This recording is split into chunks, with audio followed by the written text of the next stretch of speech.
Assalamualaikum, kita lanjut lagi materi tentang if else ya, atau kita sebut pencabangan. Nah, silakan buat file baru, project baru dengan nama pencabangan if. Nah, di dalam program ini kita mau coba memeriksa sebuah nilai ya. Pertama kali kita buat var dengan nama variabelnya yaitu kita buat namanya angka. Jadi variabel angka ini isinya akan kita berikan dengan nilainya 10 ya. Nah, program kita ini akan memeriksa apakah variabel angka yang sudah kita buat itu isinya 10 atau bukan. Maka kita ketik if angka sama dengan, nah sama dengannya ada 2 kali. Jadi ketika kita ketik if, jangan lupa ada tanda kurung ya. Jadi kurung itu menandakan bahwa di dalamnya adalah sebuah kondisi. Nah, kondisinya yaitu angka sama dengan 10. Jadi berbeda antara sama dengan yang atas dengan yang sama dengan 2 kali yang bawah ya. Nah, cara membacanya jika angka sama dengan 10, kemudian tanda kurung kurawal ya, itu artinya maka akan dilakukan yaitu kita mau menampilkan dengan menggunakan perintah konsul, kita ketik nilai angka adalah benar yaitu 10 ya. Jangan lupa titik koma.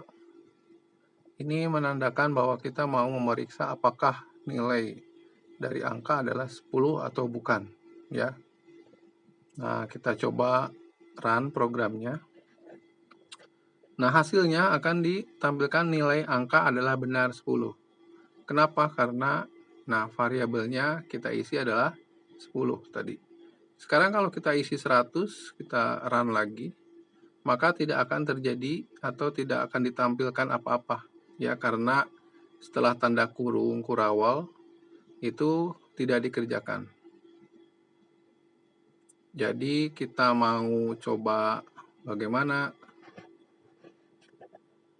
kalau yang kita isikan angkanya itu bukan 10 ya, maka kita kasih codingnya yaitu else.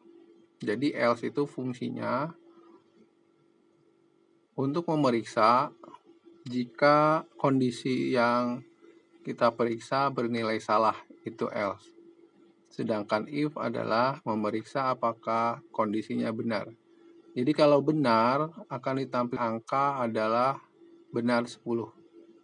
Kalau bukan, maka nilai angka bukan 10, tetapi, nah kita coba tampilkan, tetapi plus angka ya.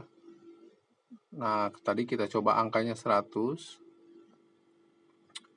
maka kita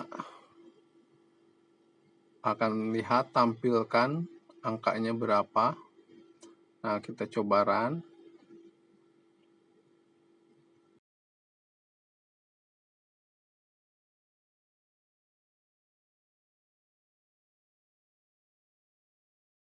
Nah, ada di situ error ya, menandakan bahwa sintaks ada yang salah. Dilihat bahwa kalau untuk if, tanda kurung kurawalnya yaitu harus berpasangan ya. Jadi jika angka sama dengan 10, maka tanda kurung kurawal pertama itu maka, nah kurung kurawalnya di situ kita tambahkan lagi ya. Kurung kurawal untuk menutup kondisi kalau benar. Nah, jadi tambahkan kurung kurawalnya untuk menutup yang atas ya. Kemudian yang else juga ada tanda kurung kurawal lagi.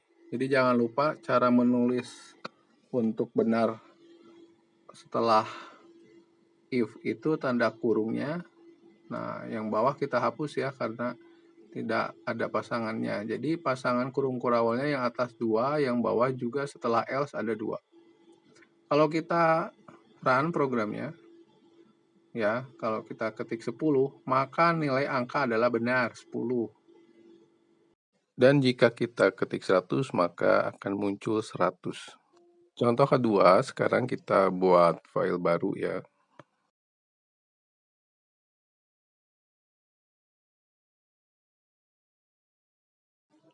Ya, sudah membuat file baru, kita tekan reset ya, nanti dikosongkan. Nah, kita coba kalau tadi yang kita buat adalah angka, memeriksa apakah angka 10 atau bukan ya. Jadi ada if else. Nah, sekarang kita coba lagi buat program baru dengan memeriksa apakah data yang kita ketik di prompt ya. Kita coba buat sebuah variabel dengan nama variabelnya adalah nama barang. Nah, kita mau memeriksa, kita ketik nanti di prompt nama barang ya, sebuah barang. Akan diperiksa nama barangnya apa dan harganya berapa. Nah, kita membuat programnya dengan menggunakan prompt ya. Kita periksa apakah nama barangnya sama dengan buku. Nah, kita tulis ya, if nama barang sama dengannya 2 kali ya. Sama dengan. Jadi sama dengan itu artinya identik, sama persis ya. Apakah nama barangnya sama dengan buku? Jadi setelah if, jangan lupa tanda kurung biasa.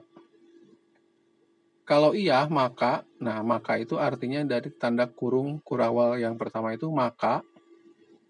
Nah, kita coba membuat sebuah variabel harga.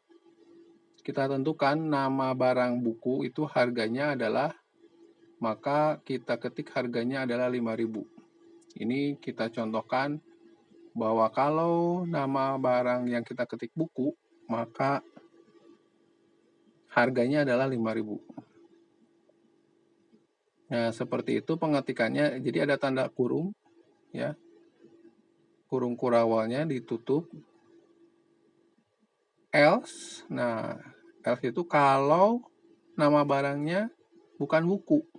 Itu else itu kalau ingin memeriksa selain buku ya. Kalau kondisinya salah, berarti kita membuat keputusan harganya adalah 0.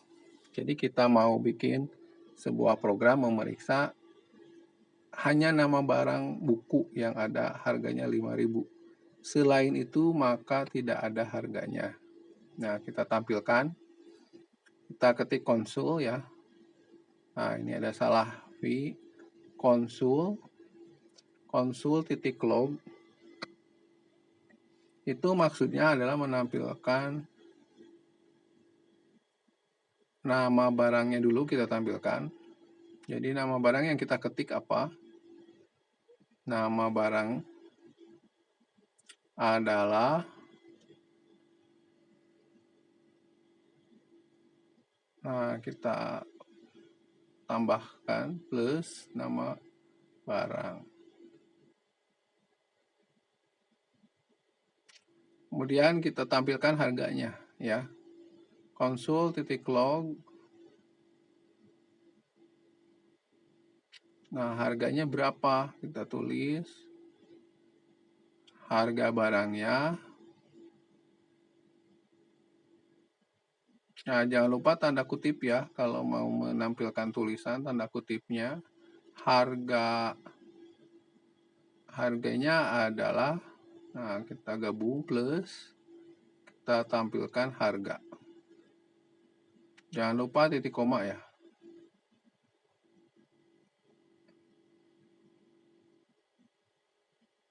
Nah, jadi perintah if itu fungsinya untuk memeriksa sebuah kondisi. Kondisi itu dalam tanda kurung setelah if ya, itu namanya kondisi.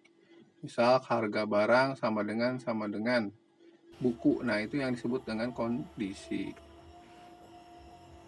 Nah, kita coba lagi untuk kita jalankan ya.